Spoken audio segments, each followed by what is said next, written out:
Ha concluido apenas hace unos minutos la entrevista transmitida por el Canal del Estado al presidente Ollanta Humala.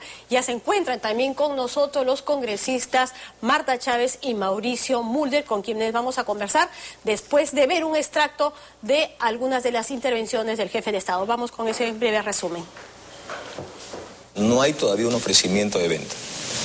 El Perú lo que ha hecho es una demostración de interés.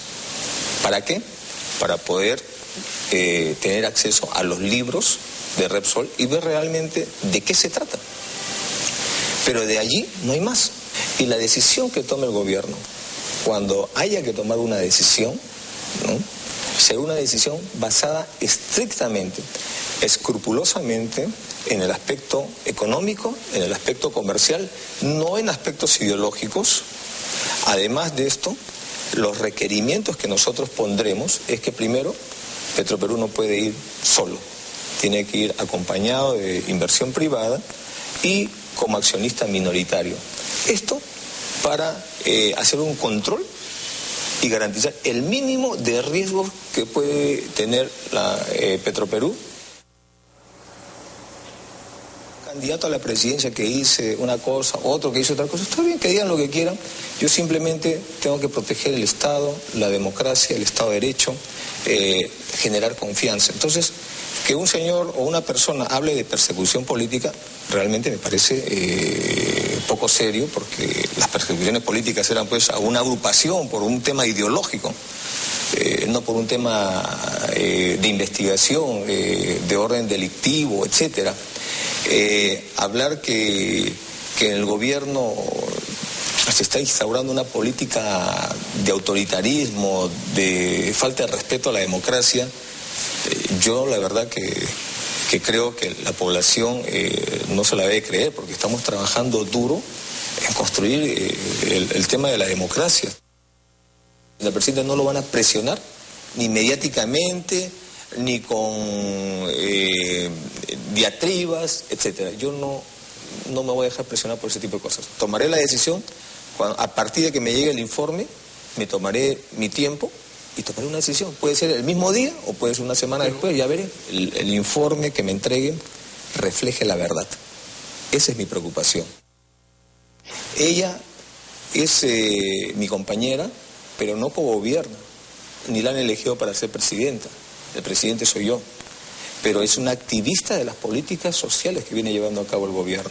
Lo que yo creo que en el fondo es esto, ¿no? Un miedo a la alta o a la importante popularidad que tiene hoy día Nadine, y que además ella ha venido construyendo su propia ejecutoria antes de que yo llegara a ser gobierno.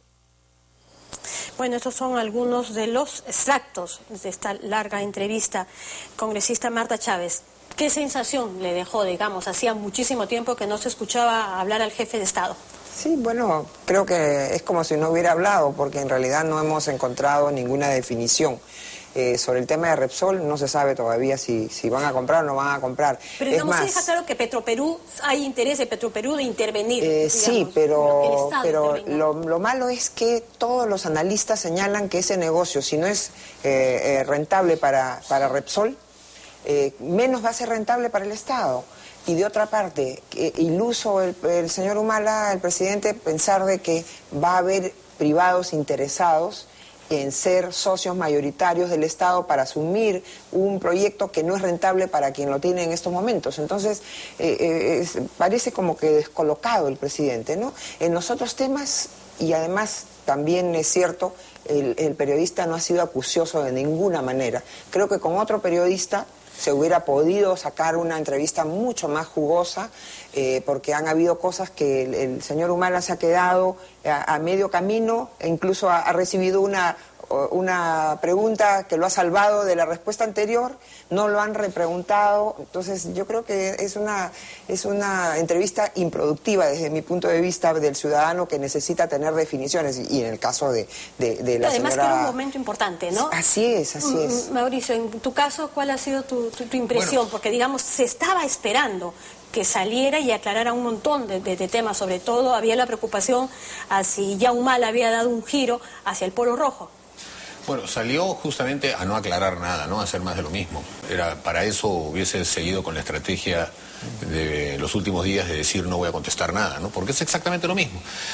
Sí, más bien avanzado un poco más en las propias dudas que hay. Por ejemplo, cuando se refiere al tema de Nadine Heredia, vuelve a la vieja tesis, ¿no?, de que es por miedo que uno está diciendo las cosas. Él es el presidente de la República y tiene que respetar y hacer respetar la ley y la Constitución. Y cuando la ley dice que no puede ser candidata, él tiene que hacer respetar eso. Pues no. Dejemos que hablen, los de la oposición no saben cómo sacar el tema. El tema lo han metido ellos. Y es evidente ahora que con su falta de anuencia a un desmentido categórico que está en la ley, entonces aquí hay un proyecto reeleccionista y entonces todo el Estado va en función de eso. Y yo ya he asegurado que el tema de Repsol también tiene que ver con el proyecto reeleccionista. Pero digamos, o sea, el grave problema es que cuando llega un gobierno y en lugar de gobernar se dedica a tratar de quedarse, es que todo lo que hacen, Repsol o las pocas obras que esté haciendo, que no está haciendo ninguna, y ahora te paso a demostrar que el tema de fondo, él se le ha pasado toda la entrevista diciendo yo estoy trabajando por el Perú, estoy trabajando por los pobres. Esa es la parte en la que han debido repreguntarle. ¿Tú estás trabajando por el Perú? Diga, ¿qué está haciendo? Una sola cosa que esté haciendo. Pues no, absolutamente nada, no tendría ninguna respuesta que poder dar. Caliwarma podrían estar diciendo, ¿no? Beca 18, Caliwarma con los intoxicados que han habido, Beca 18 que todavía no llega, no están haciendo nada.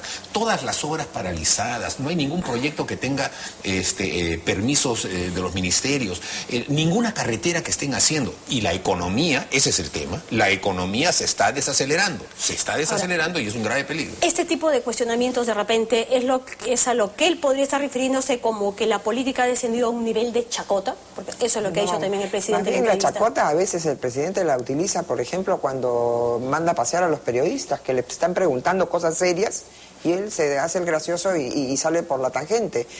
Hacer chacota es no entender de que el pueblo necesita ser informado, los ciudadanos necesitamos, los electores y los ciudadanos necesitamos que nos informen, los gobernantes deben informar. ¿Informar puntualmente qué, digamos? Sí. ¿Se ha tratado el tema de la elección? ¿Se ha tratado el tema de Venezuela? Digamos, se ha tratado. Por ejemplo, en el tema de Venezuela, el señor Humala sale diciendo de que si el Congreso le hubiera negado el permiso, estaría interfiriendo en las decisiones. Es como decir que cuando el Poder Ejecutivo, de acuerdo a la Constitución, observa una ley del Congreso, está obstruyendo la labor legislativa del Congreso. No es así, son pesos y contrapesos que si el señor Humala no los tiene claros, hay un problema grande.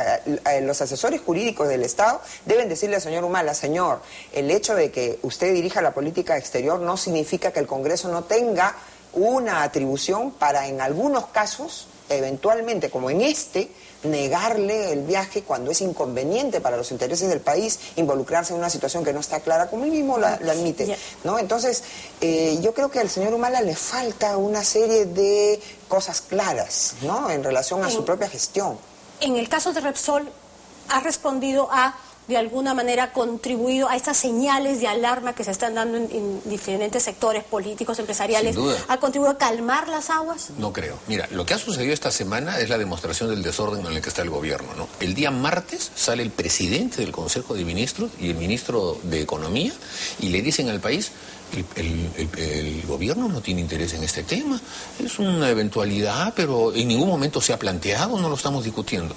2 días después aparece el mismo ministro de Economía que estuvo sentado ahí, pero calladito, diciendo que este es un tema, bueno, de mediano plazo, esto no es un tema que se esté viendo ahora, no tiene ninguna prioridad. Los titulares de los periódicos al día siguiente: hay que tranquilizarse, no pasa nada. Y al día siguiente sale el reglamento del tema de Petroperú, al día siguiente. Y ahora el presidente dice, sí, hay interés. La pregunta es, ¿qué tipo de interés? Yo creo que es un interés, o sea, si tú quieres que el Estado intervenga en la economía, será otra discusión de si la Constitución lo permite o no lo permite, no importa. Pero no es para comprarte un hueso. O sea, vas a poner 500 millones de dólares así, cash, para que alguien se los guarde en el bolsillo. Después te haces de un tema en el que te van a venir tus acreedores y dices, páguenme 700 millones de dólares que me debe. Sigue sacando. Y después, ¿sabe qué? No puede procesar esa gasolina hasta que no invierta 1.000 millones de dólares más, porque la gasolina no puede tener ese nivel de sulfuro. Entonces, ¿dónde está el negocio?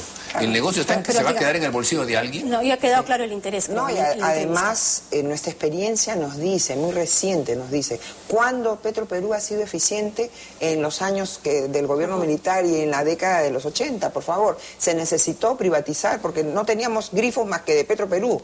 No había ni una posibilidad de que el cliente o el consumidor escoja. Entonces, querernos ahora llevar a lo que se demostró fue una de las causales del atraso económico del país, ahora que al contrario debemos seguir avanzando, es simplemente no estar enfocado en lo que realmente necesita el país. Quería preguntarte puntualmente, Marta, el tema del indulto al presidente Alberto Fujimori.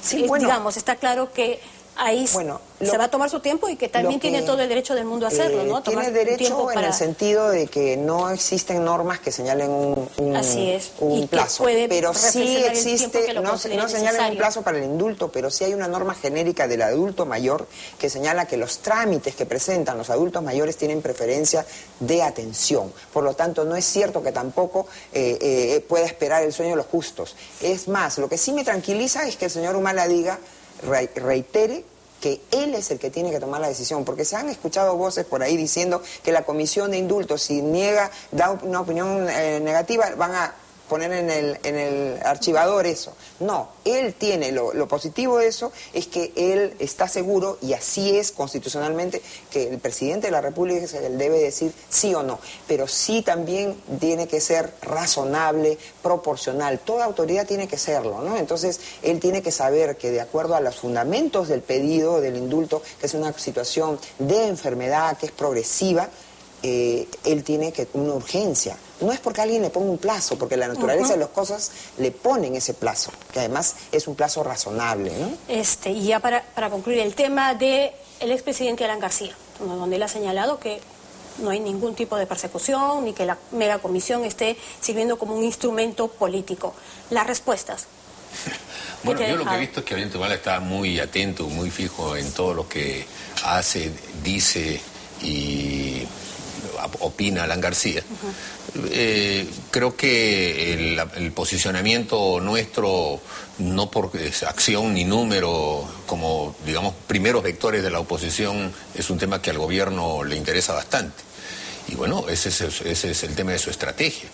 Pero lo que sí queda claro es que nosotros, como partido de oposición, no solamente estamos señalando las deficiencias del actual gobierno, sino que estamos pidiéndole al presidente de la República que conduzca el país. A mí me parece que ese es el tema de fondo. No conduce el país. O sea, ¿quién conduce el país? Esto es un desorden. Él ahora ha hecho esta entrevista y está en la plena seguridad que dirá, ya cumplí, y ¿dentro de cuánto? Dentro de un año hará la siguiente entrevista. Mientras tanto, la señora irá diciendo, no, este gobierno hace esto, este gobierno hace lo otro, los ministros de vez en cuando que se molestan porque uno los interpela, y entonces las cosas volverán a su mismo nivel de desorden, y mientras tanto la economía se viene cayendo. Este es el último dato que quiero darte, Rosana. Mira, la pobreza en el Perú ha venido creciendo desde el año 2004 de 58% a razón de 4 puntos por año. Es un promedio que es interesantísimo. El 2011 llegó a 27%. 4 puntos por año. Este año, o sea, el 2012, que es ya todo de Ollanta Humala, solo ha bajado 0.8%. Este es el resultado en el que se mide un gobierno. Este es el que vale, porque es el de la pobreza. Este es el síntoma en el que no se está haciendo nada. Ahora, hay una cuestión muy grave, y es esto del servicio social voluntario. El presidente Humala ha anunciado un servicio en el que parece que está involucrado el tema de traer personas de otros países. El señor Humala se equivoca cuando dice que los serumistas no son médicos. Los serumistas son médicos y los obligan a ir en las condiciones más desventajosas. No es justo ni que se pretenda traer profesionales de otros países cuando aquí tenemos muchas cosas que resolver con los propios peruanos. Así que eso... Atención también en eso, ¿no? Bien, sí. Les agradezco a los dos por haber estado aquí con nosotros y prácticamente habernos acompañado durante todo el tiempo que se ha estado dando esa entrevista. Muchísimas gracias. Y nosotros hacemos una breve pausa en el programa, pero regresamos con todos estos señores que abusan en las calles. Ya volvemos.